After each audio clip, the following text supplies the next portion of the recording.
حي على الفلاح.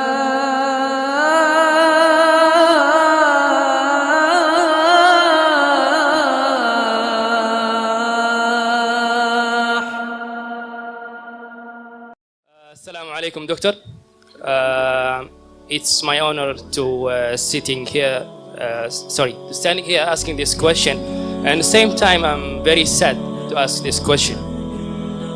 If the Qur'an is a book of the guidance, and the Islam is a religion of with the knowledge and all this, then why we are Muslim as a nation, as a majority, we are standing in the back among the nations?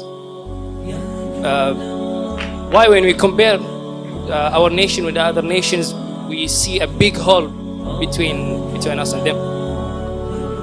You was asked a very good question, very important question, very relevant question.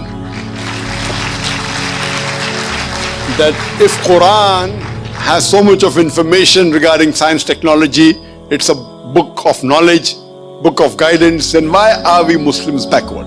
It's a very good question.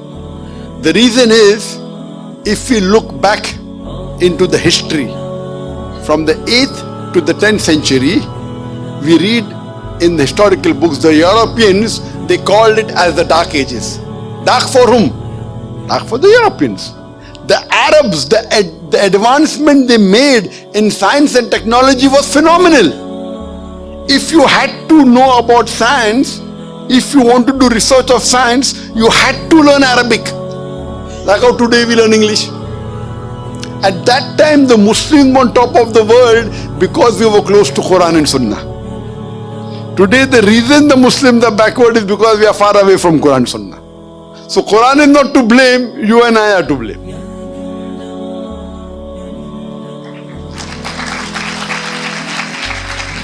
If you read in the books of history and books of science, I said in my lecture, Ibn Nafis, 600 years after the Qur'an was revealed, was the first to describe the blood circulation. In a textbook, we know about William Harvey, we don't know about Ibn Nafis. So two reasons. Number one, Muslims have gone away from Qur'an Sunnah. Number two, media. Media also plays a big role in it. In our textbook, in my school, I never heard about Ibn Nafis. After when I did research, I came to know. In my textbook was mentioned William Harvey. The first person who drew the world map of the world was Al-Idrusi. In 1154, he was a Muslim. Do you know the numbers that we have? 1, 2, 3, 4. What's it called? What's it called? 1, 2, 3, 4. What is it called? Say loudly. Arabic numerals. How we have Roman numerals? 1, 2. Arabic numeral. Why? Because 0 was first introduced by the Indian. The Arabs took it up, put a decimal point, and we have the Arabic numerals. If you know about Al-Tusi, he was the one who discovered the Pythagoras theorem, which we learn in school. We learn Pythagoras theorem, we don't know the name of Al-Tusi. The square of the hypotenuse is equal in a triangle. The square of the hypotenuse is equal to the sum of the other two sides of the triangle. Do you remember or you've forgotten? You remember, na? MashaAllah, good student. Who was the person who discovered it? Now you came to know, correct? Better late than never. Al-Tusi, Muslim. Trigonometry, we learn trigonometry. Who is the main person of trigonometry? Al-Biruni.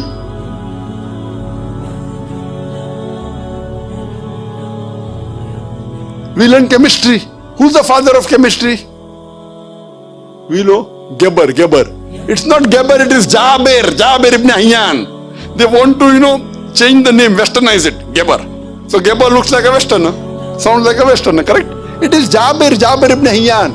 He is the father of chemistry, wrote more than 200 pages, 2000 pages. He was the first who distilled alcohol.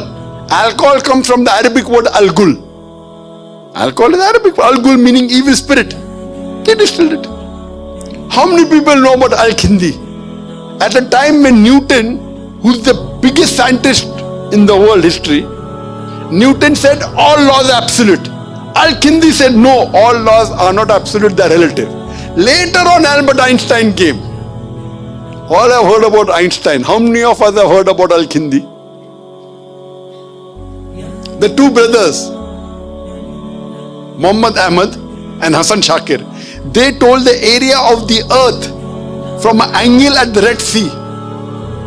At a time when we didn't even was sure whether the earth was spherical or not. At that time they told the area of the earth which was quite accurate. If you read about Ali ibn Abbas, he wrote 2,000 pages on medicine. If you know about Ali ibn Sina, Avicenna sounds like a Westerner name. It's Ali ibn Sina, Aristotle of the East. You can keep on giving examples. Muslims were on top of the world because we were close to Qur'an and Sunnah. Today, we are far away from the Qur'an and Sunnah. That time, if you wanted to get advanced in science and technology, it was compulsory you learnt Arabic. Arabic was the language on top of the world. Today, where is it? Who's to blame? We are to blame. So my request to all the Muslim brothers and sisters, you go back to the Quran. Study the Quran. Quran is the most positive book in the world. It's a proclamation to humanity. It's a fountain of mercy and wisdom. It's a warning to the heedless. It's a guide to the erring. It's an assurance to those in doubt. It's a solace to the suffering and a hope to those in despair. You can get all these benefits only if you read the Quran with understanding. If you don't know Arabic, read the translation of the Quran in the language you understand the best. Implement it, inshallah, it will be a guidance for you for your full life and you'll see your life change. Hope that answers the question.